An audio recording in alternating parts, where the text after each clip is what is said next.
السلام عليكم ورحمة الله. أعوذ بالله والصلاة والسلام على رسولنا محمد سيدنا والآخر أصحاب محمد والشافعين لا استون ولا شاء الله فسأل محمد الحسن طريقتنا الصحبة والخير في الجمعية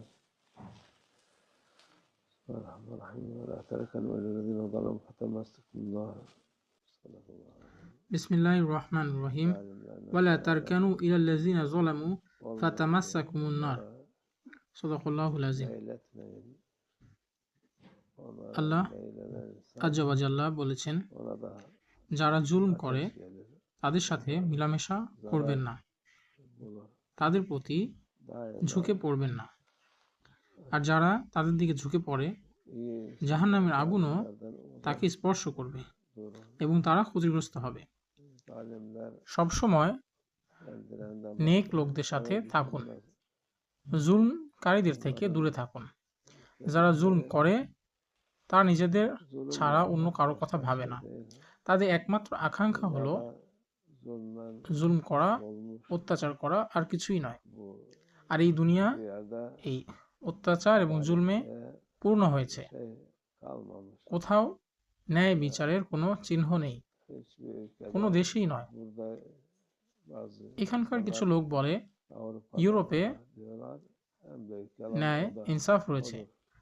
এটা একটি বড় মিথ্যা। তারা শুধু বাহিরের মানুষদের তাই দেখায় যা তারা দেখাতে চায়। তারা তাদের সম্পর্কে এমন একটি ছবি চিত্রিত করেছে যে তারা ন্যায়পরায়ণশীল এবং তারা ন্যায় রাখে, কিন্তু প্রকৃতপক্ষে তাদের সুরতটি সেরকম নয়। অর্থাৎ দুনিয়ায় আমাদের ইনসাফ, ন্যায় বিচার চাবেন না, কারণ এখানে জুলম ছাড়া কিছুই নেই। সুতরাং আপনাকে অবশ্যই আল্লাহ আযজা ওয়া জাল্লার কাছে আশ্রয় চাইতে হবে। জুলম করবেন না, কারোর উপর অত্যাচার করবেন না ইনশাআল্লাহ, এবং এটি আমাদের জন্য জরুরি। এই দুনিয়ায় যারা জুলম করে তাদের সাথে থাকবেন না, এবং আপনাকে অবশ্যই খুব সতর্ক থাকতে হবে। কে কি করছে, কেন করছে, কে ঠিক আর কে ভুল, এসব নিয়ে দুশ্চিন্তা করবেন না। আল্লাহ আযজা ওয়া জাল্লা প্রত্যেককে তার শাস্তি ও পুরস্কার দিবেন। সুতরাং নিজেকে রক্ষা করুন, অন্যের কাজে হস্তক্ষেপ করবেন না, অন্যথায় আপনি তাদের সেই জুলমের সহযোগী, সাহায্যকারী হয়ে যাবেন। সেক্ষেত্রে জাহান্নামের আগুন আপনাকে স্পর্শ করবে এবং এতে আপনি ক্ষতিগ্রস্ত হবেন।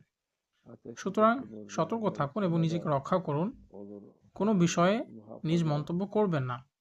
আল্লাহ জাল্লা জালালুহু আপনার সাথেই থাকবেন, আর অন্যথায় তাদের দিকে ঝুঁকে পড়বেন না এবং বলবেন না যে এটা এরকম হতে পারে বা সেটি অন্যরকম হতে পারত, কারণ বর্তমানে দুনিয়াতে মানবিকতা অবশিষ্ট নেই। জুলম এটি সর্বত্র ছড়িয়েছে। আল্লাহ আযজা ওয়া জাল্লা আমাদের সকলকে রক্ষা করুন।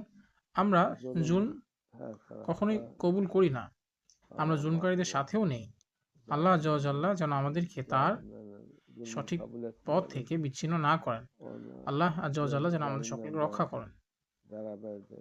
বলা হয়েছে আর জুলমু যুলুমাত, অর্থাৎ জুলম হলো অন্ধকার, তা মানুষের অন্তর এবং জীবনকে অন্ধকারাচ্ছন্ন করে দেয়। অতএব আল্লাহ জাল্লা জালালুহু আমাদেরকে রক্ষা করুন জুলম থেকে ইনশাআল্লাহ।